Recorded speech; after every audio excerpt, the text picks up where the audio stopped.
بسم الله الله أكبر بسم الله بسم الله بسم الله الدين مكبر بسم الله بسم الله بسم الله الله أكبر بسم الله بسم الله بسم الله الدين مكبر بسم الله بسم الله نصران ملكنا بسم الله بسم الله بإيدين ولادنا بسم الله بسم الله نصران ملكنا بسم الله بسم الله بإيدين ولادنا بسم الله بسم الله وأنا عمتنا بسم الله بسم الله بحي جهاتنا بسم الله بسم الله وأنا عمتنا بسم الله بسم الله بحي جهاتنا بسم الله بسم الله الله أكبر أذن وكبر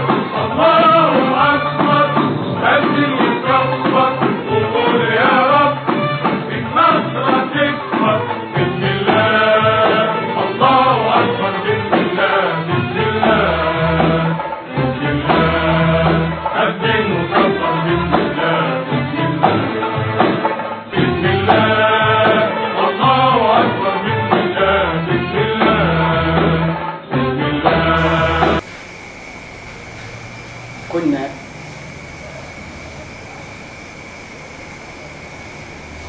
قبل انقطاع الكهرباء نتحدث في المثلث الكوني العظيم، كيفية الاختراق من خلاله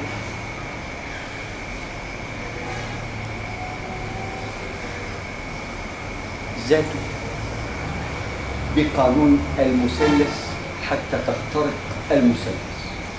فالمثلث يشكل لنا نواة العلم لنا ولمن سبقونا بالإيمان.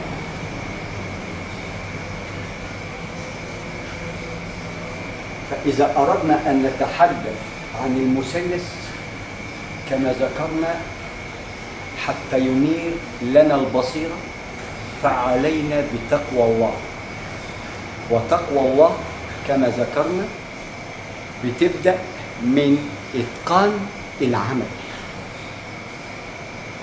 إتقان العمل بمقياس مثلث نواة الذرة، بمعنى عندما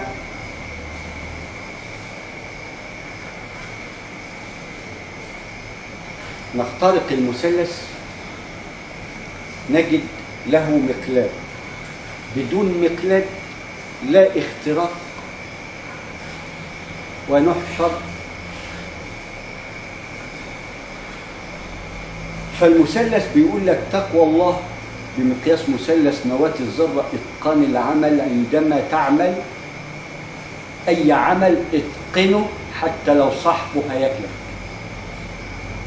اتقنه علشان انت بتاخد أجرين، أجر لا مرئي من الله قائم على إتقان العمل، وأكلك الشيطان أو الإنسان لأنه نساي، وشيطان لأنه بيستهبل، وجن لأنه شقي، وعفريت من الجن يعني جمع الزوجين جن زائد شقاوة يديك عفريت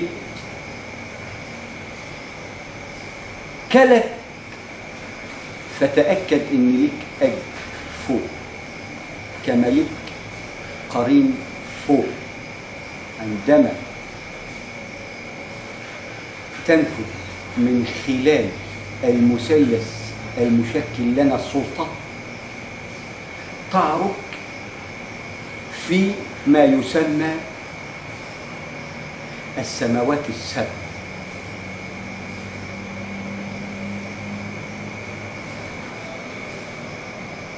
بداخل ظل ذي 3 شعب، أسود أراضين، أحمر شموس ومجرات، تكوين مثلث نواة الذرة لوقح الرياح الحاملة لبلائنا المبين من خلال السعرات الحرارية والرصاص وخلافه بتتشكل بشكل شموس ومجرات، ولكنها دخان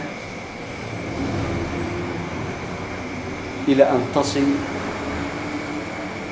الدخان الأبيض مدار النجم، أسود أراضين، أحمر شموس ومجرات، تكوين الذرة حتى تتكتل وتعطينا حجارة من سجين الحديد تعرض 1000 عام. مثلث الذرة تهتك إلى أن تخترق وتنفذ من خلال فم الخياط حتى وإن كان ديناصور.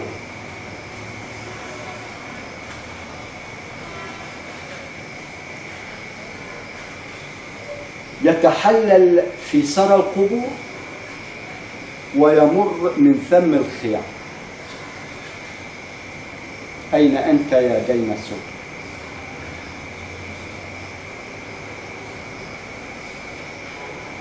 فأسود أراضين، أحمر شموس ومجرات، أسود أراضين، أسود أراضين، أحمر شموس ومجرات، أبيض مدار النجم، دخان السماء. ده ما يسمى ظل ذي 3 شعب. حتى نعي لماذا كانت بردا وسلام على أبونا إبراهيم.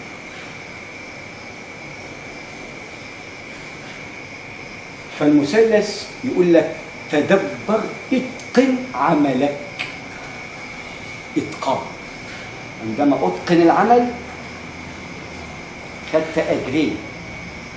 أجر أخذوا القرين بتاعي المسمى بالنفس إن كانت أمارة بالخير ومسالمة لرب العرش العظيم، هنا اللي هو يسمى أولي الأمر اللي وكلوا فينا، مضطرين إن إحنا بقانون الله في الأرض، بقانون أرباب الله في الأرض، وإلى أن نعرض إلى رب الأرباب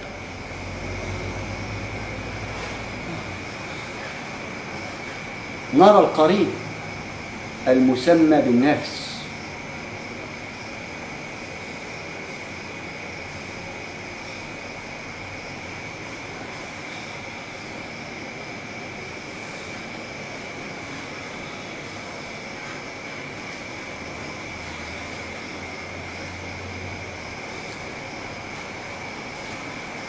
أتقنت العمل، عرفنا خدت أجرين، ولو كلك أنت الكسبان.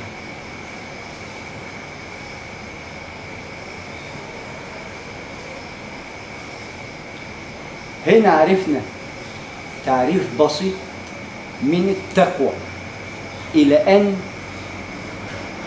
أتقنت العمل، بعدين هتتقن القراءة، هتؤدي لتدبر، يبقى بحسنة، بعدين ب10، رقم 3 بقى الشعبة، يبقى بحسنة شكلت نواة،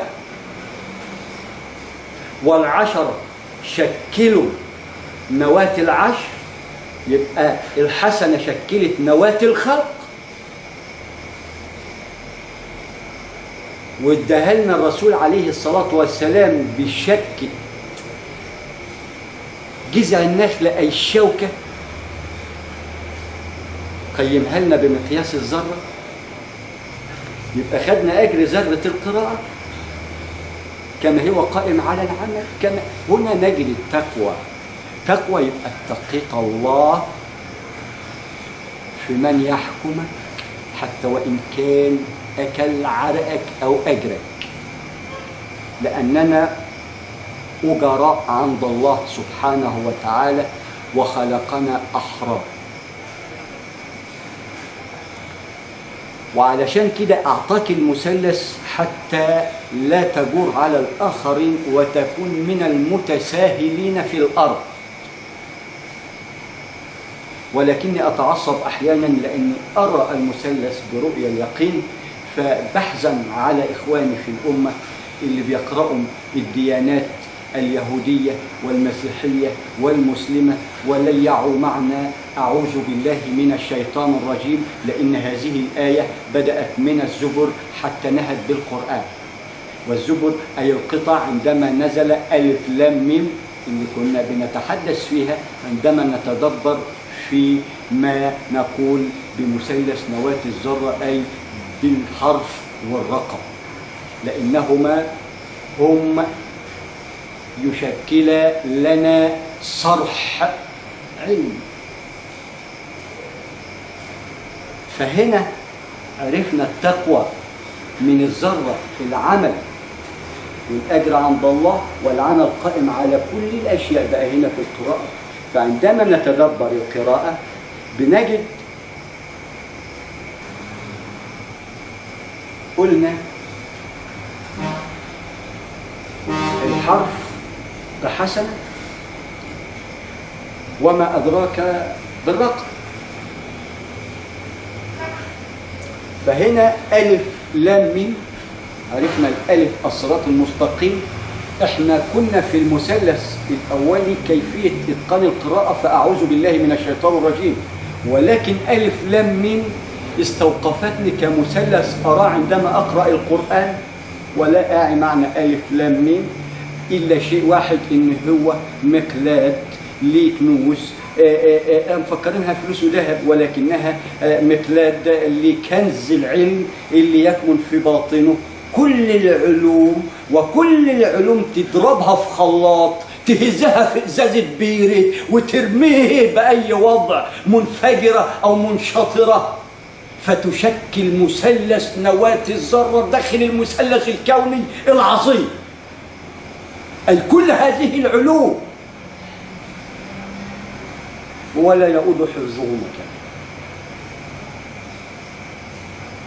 علم الكهرباء قائم على مثلث، علم الميكانة قائم على مثلث، علم الإنسان قائم على مثلث. بدأ بانطلقوا إلى ظل ذي 3 شعب، وقال له آنذاك أنذرني معهم إلى يوم يبعثون، يعني خلاه معانا إلى أن نرجع تاني. طيب هو هيضلنا ولا احنا هنهديه؟ بالمثلث نعي ما نقول. وحديثي في المثلث مقلاد حتى تعي ما تقول، تعي معنى ألف لام ميم، وتعي معنى أعوذ بالله من الشيطان الرجيم، وتعي معنى أشياء كثيرة لا يفكها لك إلا المثلث الكوني العظيم، مقلاده مثلث نواة الذرة اللي اخترقت النانو بسرعة البرق، لأن لها معادلات نسبية قبل أن تأتي النسبية، ولها علوم جاذبية قبل أن تأتي الجاذبية من 7000 سنة حتى قبل الديانات. وضعها لنا آبائنا وأجدادنا الأولين الفراعنة. مثلث الأهرامات، وعندما أتاه العلم اتأهر ومات، لأنه يعي بمقياس ذرته أنه أفقه العلماء. وهنا كانت الطامة الكبرى على كل عالم تكبر وتجبر في الأرض بالعلم، حسابه أسود كما المادة السوداء إن لم يتقي ربه ويعي ما نقول بقانون المثلث الكوني العظيم. مقلاده مثلث نواة الذرة، محور ارتكاز هذا المثلث الكوني العظيم المؤدي لحراكه مع مراعاة وضع الديمومة.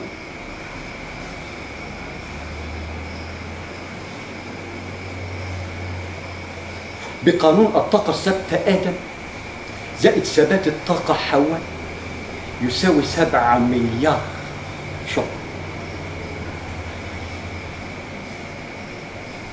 ويضاعف. ما انا عارف تعمل ايه، بس كده شويه كده شويه عشان الناس ما تخافش مني يا عم. انا مش جاي اخوف، انا صحيح يعني جاي اقول المثلث اهو، خلوا بالكم مني. تقوى الله تخليك تعرف تعمل كل حاجه، اصلها اتقان العمل، بس حاجه بسيطه حاجه بسيطه. تقوى الله يعني اتقان العمل، 5 في 6 يساوي 30، ومش عارف يعني ايه ال5 إن هي مثلث النواة القائمة على 5 فروض. رقم 3، ما احنا هنيجي من ورا، أصله شغال المثلث رايح جاي. 5 فروض، يليه 5 مناسك، يليه 5 اللي تشكلنا منها ماء نار هواء تراب حديد يساوي 3. عندما ننظر إلى النشأة نجد أن وكنتم أزواجا 3، ال6 عناصر اللي تكون منهم هذا الديناصور العظيم الملقب بظل ذي 3 شعب، أسود أراضين، أحمر شموس ومجرات، أبيض مدار النجم، دخان السماء. مثلث واضح في الأفق المبين. ده سبحانه في ملكه. فعندما نتجول بالمثلث لابد أن نكون حريصين على كل حرف وكل رقم. عندما نعي هذا الشيء سوف نكون حصلنا على مقلاد يسمى المثلث. عندما نعي هذا المقلاد سوف نخترق المثلث الكوني العظيم في تدبر واستعلاء واستقبال. هيبقى فيه مشاكل معايا أنا شخصيا هلال المثلث.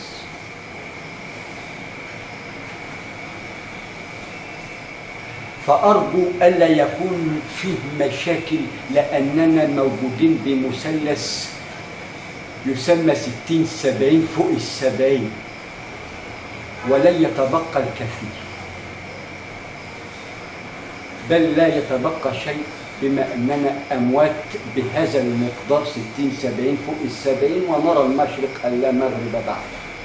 ولكنه أرسلنا هنا لكي نتدبر ونتذكر، نتدبر القائم ونتذكر الماضي. القائم على التذكير والتذكر كما ذكرنا تحمل الزوجين، التذكير والتدبر. قرآنيات عظيمة، نطق رباني حتى نعلم ما نقول. أعطانا مقلاد يسمى المثلث. كان يقول المثلث اهو. هذا المثلث سوف نعود إلى العصر الحجري الغير مؤمنين به المسمى بالقرآن، مع إنه النهارده وبكره مش امبارح، لأن كان امبارح مات.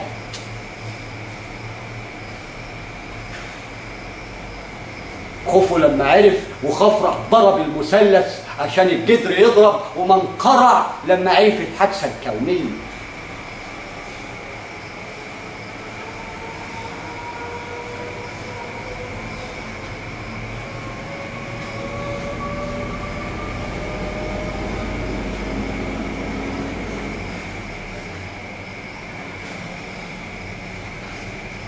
فالمثلث في أساطير الأولين كما نقول دون أن ندري، لأن بنقول ده اللي قبلنا احنا ايه، احنا مش عارف، لا احنا مورثين.